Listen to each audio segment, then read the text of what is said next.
Disclaimer ఈ ఛానల్లో upload చేసే వీడియోలు ఎవరిని కించపరచడానికి కానీ ఎటువంటి మత విద్వేషాలు గొడవలు రేపడానికి చేసేవి కావు. కేవలం అవగాహన కొరకు మాత్రమే. థాంక్యూ. జడ్జి గారు, నా భార్యతో నాకు విడాకులు కావాలి, దయచేసి ఇచ్చేయండి సార్.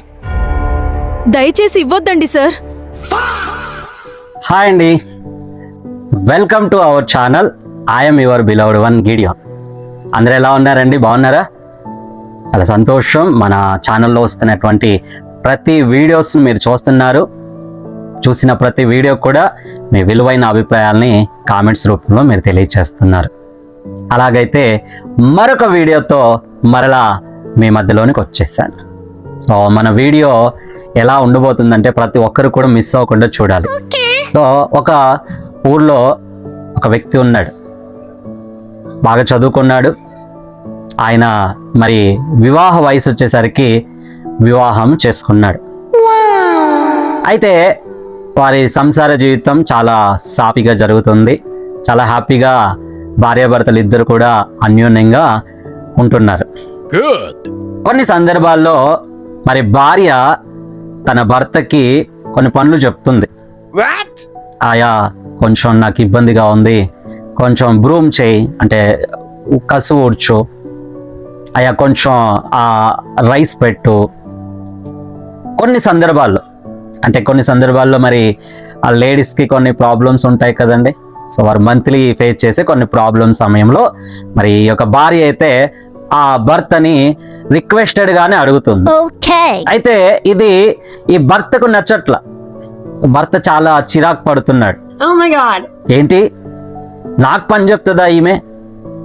నేను మొగుణ్ణి కదా, మరి నన్ను కసు ఊడ్చమంటది, నన్ను రైస్ పెట్టమంటది, ఇది ఆమె కదా చేసుకోవాల్సిన పనులు అని చెప్పి తను చాలా చిరాకు పడుతుంటాడు. ఇంకో విషయం ఏంటంటే ఇంట్లో ఉండేది వీళ్ళిద్దరే. సో పేరెంట్స్ ఎవరు లేరు. అమ్మాయి తరపున వాళ్ళ పేరెంట్స్ వేరే ఉన్నారు, అబ్బాయి తరపున పేరెంట్స్ కూడా వేరే ఉన్నారు. వీరు జాబ్ పర్పస్ కొరకు మరి సిటీలో వచ్చి వీరు జీవితం జీవిస్తున్నారు. ఉన్నది వీరిద్దరే, ఒకరికొకరు హెల్ప్ చేసుకోవాలి. అయితే ఈ భర్తకి ఈ విషయం నచ్చట్ల. వాళ్ళ అమ్మగారికి ఫోన్ చేసి చెప్తాడు. అమ్మగారు కూడా, ఏంటమ్మా నువ్వెందుకు పని చేస్తావు? దానికి ఏమైంది? అసలు నువ్వేం ముట్టుకోవద్దు, అది అసలుకి ఏందో, నేను వస్తాను అని చెప్పి మరి అమ్మగారు కూడా ఇంటికి వచ్చారు. అమ్మగారు వచ్చిన టైంలో మరి భార్య భయపడుతూ ఉంది. ఎందుకంటే అత్తగారి ముందు ఇవన్నీ కూడా చెప్పడం కొంచెం ఇబ్బందికరంగా ఉంటుంది కాబట్టి ఒకరోజు తను మంత్లీ ప్రాబ్లం ద్వారా మరి ఎంతో బాధపడుతూ మరి భర్తతో చెప్తుంది అనమాట. సో అత్తయ్య నాకు టీ తెచ్చి అంటే, ఏమండి నా వల్ల కావట్లేదు, కొంచెం మీరు అత్తయ్యకి మరి కొంచెం టీ ఇవ్వండి అన్నప్పుడు మరి అక్కడ పెద్ద గందరగోళం జరిగిద్ది, గొడవ అయిపోయింది. నీకెంత దమ్ముంటే నా కొడుకునే టీ ఇమ్మంటావా? నీకేంటి అసలు నువ్వు నా సంసారానికే పనికిరావు అని చెప్పేసి ఈ అమ్మ కుమారుణ్ణి బాగా రెచ్చగొట్టేసి, రే ఇలా కాదు, ఒక పని చేయాలి, దీనికి డైవర్స్ ఇచ్చేసే, అసలు ఇది సంసారానికి పనికిరాదు అని చెప్పేసి వాళ్ళ అమ్మగారు ఎంతో రెచ్చిపోయి మరి చివరికి కుమారుడు కూడా వాళ్ళ అమ్మగారి మాట వినుకొని తనేం చేస్తాడంటే ఒక లాయర్ దగ్గరికి వెళ్ళి అప్రోచ్ అవుతాడు. సో లాయర్ దగ్గరికి వెళ్ళి లాయర్తో అంటాడు, సార్ నా భార్యతో నాకు విడాకులు కావాలండి, సో దయచేసి నా భార్యతో నాకు విడాకులు ఇప్పించండి అని లాయర్ని ఈ యొక్క వ్యక్తి అడుగుతాడు. అప్పుడు లాయర్ రీజన్ అడుగుతాడు కదా, ఎందుకయ్యా మరి ఎందుకు విడాకులు కోరుకుంటున్నావు అన్నప్పుడు ఆమె నాకు పనులు చేయమని చెప్తుందండి, కసు ఊడ్చమని చెప్తుంది, రైస్ పెట్టమని చెప్తుంది. మొన్న మా అమ్మగారు వస్తే ఆ మా అమ్మగారికి మరి నాకు బాగలేదు, నువ్వే ఇవ్వచ్చు టీ అని చెప్పి మరి మా అమ్మగారి ముందే మరి నన్ను టీ ఇమ్మని చెప్తుంది. కాబట్టి నేను అమ్మాయితో సంసారము చేయాలనుకోవట్లేదు, కాబట్టి నాకు డైవర్స్ ఇవ్వండి అని చెప్పి ఈ యొక్క వ్యక్తి లాయర్తో చెప్తాడు. అప్పుడు లాయరు, అలా కాదమ్మా, ఒకసారి ఆలోచన చేయి, దాందేముందిలే, అవన్నీ కామనే, చేసుకోవచ్చు, అంతెందుకు, నేను కూడా చేస్తాను అని లాయరు ఆ యొక్క వ్యక్తితో చెప్తాడనమాట. కానీ ఈ వ్యక్తి ఒప్పుకోడు. లేదు నాకు డివోర్స్ కావాల్సిందే, ఆ అమ్మాయితో నేను ఇక మీదట సంసారం చేయను అన్నప్పుడు ఈ లాయర్ సరే అని చెప్పి డివోర్స్ కంతా అప్లై చేస్తాడు. మరి కోర్టులో ఒక జడ్జిమెంట్ డే వస్తుంది. అప్పుడు జడ్జి ముందు నిలబడి ఈ యొక్క వ్యక్తి ఎవరైతే లాయర్ ఉంటారు కదా, ఈ వ్యక్తి తరపున ఆ అమ్మాయి, ఆ భర్త, మరి ఈ లాయర్ నిలబడి, ఇదిగోండి నా క్లయింట్కి మరి విడాకులు మంజూరు చేయండి, నా క్లయింట్ అయితే ఈమెతో సంసారం చేయలేకపోతున్నాడు అన్నప్పుడు జడ్జి అయితే అడిగారంట, ఎందుకయ్యా, కారణం ఏంటి అని చెప్పి. అప్పుడు జడ్జికి ఈ లాయర్ చెప్తాడంట, అయ్యా ఇది పరిస్థితి, ఈ అమ్మాయి ఇతన్ని పని చేయమంటదంట, కాబట్టి ఇతను సంసారం నేను చేయను, నాకు పని చెప్పడం ఏంటి, మగాళ్ళు పని చేయడం ఏంటి అని చెప్పి ఇతను మరి విడాకులకు అప్లై చేసుకున్నాడు అని చెప్పి లాయర్ జడ్జితో చెప్తాడు.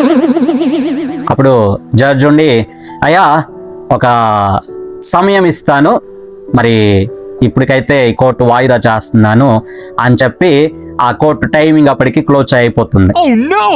తర్వాత ఆ జడ్జు ఈ లాయర్ దగ్గరికి వచ్చి, ఏంటయ్యా చెప్పొచ్చుగా నువ్వైనా, మరి మనందరం పనులు చేయట్లేదా అని జడ్జు ఆ లాయర్తో అంటాడంట. సరే ఒక పని చేయి, నేను ఆఫీస్లో కూర్చుంటాను, ఆ అబ్బాయిని నా దగ్గరికి తీసుకోనరా, నేను మాట్లాడతానని చెప్పాడు. అప్పుడు ఆ జడ్జి దగ్గరికి ఈ అబ్బాయి వెళ్తాడు.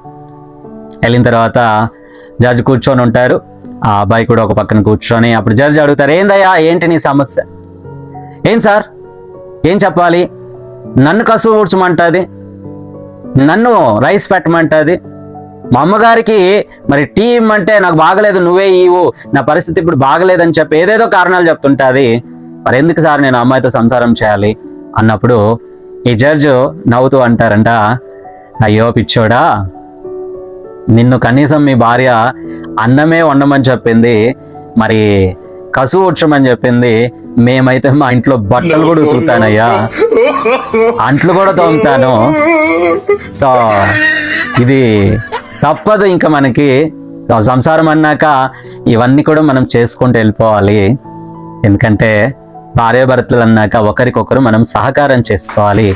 మరి ముఖ్యంగా స్త్రీలకి మరి మంత్లీ ప్రాబ్లం వచ్చినప్పుడు వాళ్ళు చాలా ఇబ్బందులు పడుతుంటారు. సో అప్పుడు ఎప్పుడన్నా మనం అలా హెల్ప్ చేయడంలో తప్పులేదు. ఏమయ్యా లాయర్, మరి నువ్వు చెప్పలేదా అంటే, ఆల్రెడీ నేను చెప్పాను సార్, నేను కూడా ఇంట్లో అన్ని పనులు చేస్తాను, బట్టలు ఉతుకుతాను, కసువు ఊడుస్తాను, ఇంకొక చిన్న సీక్రెట్ ఏంటంటే సార్, మా పిల్లల బాత్రూమ్ కూడా నేనే కడుగుతాను సార్ అని చెప్పి ఆ లాయర్ నవ్వుతూ చెప్పాడు. అప్పుడు ఆ వ్యక్తి అలా ఆలోచన చేసి, మరి అయ్యో ఎంత పొరపాటు చేశాను అని చెప్పి ఇంటికి వెళ్ళేసి, మరి ఇంట్లో వాళ్ళ అమ్మగారు అడిగారంట, ఏందయ్యా విడాకులు మంజూరయ్యాయా అంటే, అప్పుడు నోరు మూసుకోమా, నీకు బుద్ధి లేదు, నా భార్య బంగారం, నా భార్య ఎంత బంగారం అంటే, మరి చాలా మంది వాళ్ళ భార్యలు వాళ్ళతోటి బట్టలు ఉతికించుకుంటున్నారు, మరి అంట్లు దోమించుకుంటున్నారు, వాళ్ళ పిల్లల ముడ్లు కూడా కడిగించుకుంటున్నారు, నా భార్య బంగారం అమ్మా, మరి ఊరికే నన్ను ఎప్పుడన్నా అది కూడా అలా కసువు ఊడ్చండి, రైస్ పెట్టండి అంటుంది, మరి ఇలాంటి భార్యతో నేను ఎలా విడిపోతాను, నా భార్య బంగారము అని తన తల్లితో చెప్పి తల్లిని మరి మందలించి, నువ్వు ఇక్కడ నుంచి వెళ్ళిపోమా అంటాడు. తర్వాత వాళ్ళిద్దరూ అన్యోన్యంగా ప్రేమగా మరి వారి జీవితాన్ని జీవిస్తూ ఉంటారు. ఓకే, సో ఎలా ఉందండి ఈ వీడియో? చాలా అద్భుతంగా ఉంది కదా? అవును, నిజమే. చాలా సందర్భాల్లో మరి ముఖ్యంగా పురుషులనంగా మరి ఒక ఆధిపత్య భావం ఉంటుందండి. నేను ఎందుకు ఈ పని చేయాలి, నేను చేయాలా అని చెప్పి చాలా ఇప్పట్లో కూడా ఈ ఒక 21st జనరేషన్లో కూడా మరి ఇలాంటి పరిస్థితులు మనం చూస్తున్నాం. సో వాస్తవానికి ఇక్కడ ఈక్వాలిటీ అనేది చాలా ప్రాముఖ్యత అండి. మనకు బైబిల్ కూడా అదే చెప్తుంది, నిన్ను వలె నీ భార్యను ప్రేమించము, ఆమె దేహం నీ దేహం ఒకటే, నిన్ను నువ్వు ఎలాగ ప్రేమించుకుంటున్నావో అలాగనే నీ భార్యను కూడా ప్రేమించుకో అని బైబిల్ మనకు చక్కగా వివరిస్తుందండి. భార్యకు హెల్ప్ చేయడం తప్పు కాదు, మన పూర్వీకులు అలా నేర్పించుకుంటూ వచ్చారు. మరి నాకు తెలిసినటువంటి ఒక ఫ్యామిలీ అండి, మరి భార్యాభర్తలు విడిపోవడానికి ప్రధానమైన కారణం ఏంటంటే ఇదే కారణం, రెచ్చగొట్టడం, నువ్వేంటి ఆ పిల్లకి చేసి పెట్టి, నువ్వేంటి ఆ పిల్లకి హెల్ప్ చేసేది, నువ్వేంటి ఆ పిల్లతో అంత ప్రేమగా మాట్లాడేది. అయ్యో భార్యతో ప్రేమగా మాట్లాడొద్దు అంటారండి, జోక్స్గా మాట్లాడకూడదు అంటారు, దాన్ని ఎక్కడ పెట్టాలో అక్కడ పెట్టాలా అంటారండి. Oh my god. మరి ఇది ఇప్పటి తరంలో అయితే చాలా ఇబ్బంది అండి. అందుకనే చాలా ఫ్యామిలీస్ మధ్యలోనే బ్రేకప్ అవుతున్నాయి. కోట్ల దాకా వెళ్ళి విడాకుల వరకు వెళ్ళిపోయి జీవితాల్ని మరి మధ్యలోనే వాళ్ళు కట్ చేసుకుంటున్నారు. Yes. కాబట్టి ఈ వీడియో చూస్తున్న మీలో మరి ఎవరైనా మీ మిస్సెస్కు హ్యాపీగా హెల్ప్ చేయండి, వారికి సపోర్టివ్గా ఉండండి. ఒకటండి, కుటుంబం అనగా మీరొక్కరే కుటుంబం కాదు, సో భార్య కూడా అండి. సో కుటుంబం అనగా భార్య ఒక్కతే కాదు, భార్య భర్తలు కలిస్తేనే ఒక కుటుంబం. వారిద్దరు అన్యోన్యంగా ఉంటేనే ఆ కుటుంబం చల్లగా ఉంటుంది. God bless you. దేవుడు మిమ్మల్ని అందరినీ దీవించును గాక. Thank you. మరొక వీడియోతో మరలా కలుద్దాం. ఇంతవరకు మన ఛానల్ని సబ్స్క్రైబ్ చేసుకోకపోతే ఇప్పుడే సబ్స్క్రైబ్ చేసుకోండి. జడ్జి గారు, నా భార్యతో నాకు విడాకులు కావాలి. దయచేసి ఇచ్చేయండి సార్. దయచేసి ఇవ్వొద్దండి sir. Sir, section 113H and 10Y ప్రకారం ఇచ్చేయండి సార్. పాపం